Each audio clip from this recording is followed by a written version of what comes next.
بسم الله الرحمن الرحیم.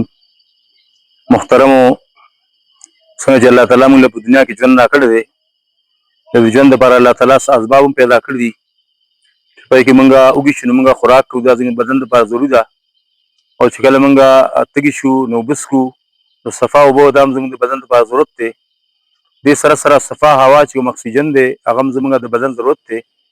نو الله جل شانه د اکسیجن دا نظام د بوټو سره تړلی دی چې څومره بوټي دي او دې کې څومره پاڼې دي، نو دغه کې دننه داسې وړې وړې سپېمې دي لکه څنګه چې زمونږ پوزه ده موږ پرې ساه اخلو. نو دغه بوټي چې دي نو دا چې کوم کاربن ډای اکساید او هغه ګنده هوا موږ د پیپړو نه راوباسو او خارجوي، دا بوټي ځان ته راکاږي او دا موږ له صفا کوي، موږ له اکسیجن راکوي. بعضې علاقو کې خلک دا بوټي چې کوم دی نو دا وی او منډې راوباسي. بعضې علاقو کې خلک ورته اور لګوي، لکه موږ اوس ګدون ته راغلي یو، دلته ډېر ځنګلونو کې موږ وکتل چې اور لګېدلی دی. سره دا د نخسر دا بوټي تاسو وګورئ، دا چې کوم دی مکمل سوځېدلي دي. دې سره لاندې چې کوم نورو هغه بوزغلې راخیږي او د بوټو هغه هم وسوځېدو. بیا دې کې چې کوم واښه کېږي هغه هم وسوځېدل.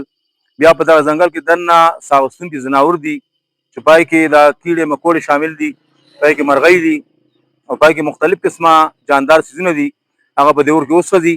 د اور سزا صرف د الله جل شانه لپاره مخصوص ده، لکه بني ادم ته دا اجازه نشته چې هغه په اور کې چې کوم دی څوک وسوځوي.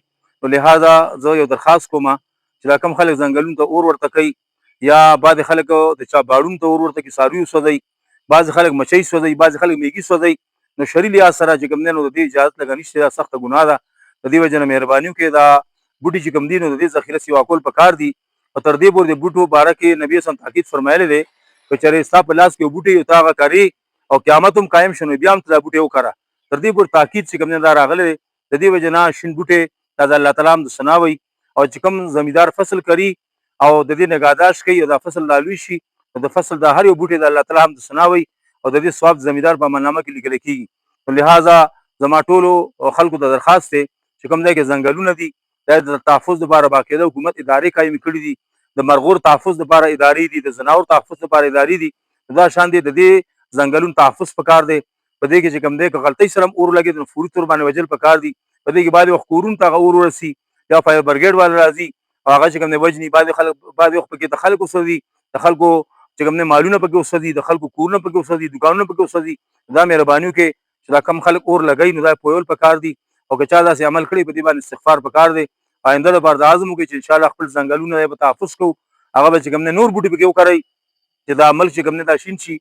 او د بوټو سره الله تعالی د انسان دا ژوند لګولی دی چې موږ هم که اکسیجن ورکوو په دې باندې د بوټو چې کوم دی نشوما کېږي، او موږ چې کومه کاربن ډای اکساید موږ ورکوو دا د بوټو نشوما پرې نه کېږي او بوټي موږ له اکسیجن راکوي. په دې باندې الله پاک موږ له د هوا صفا کوي.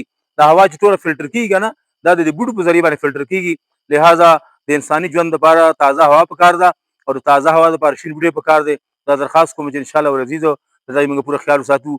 رب کریم نه دعا ده چې الله جل شانه زمونږ داسې کارونه والي چې پای باندې زمونږ قوم ته، زمونږ ملک ته او زمونږ دین ته فایده وي.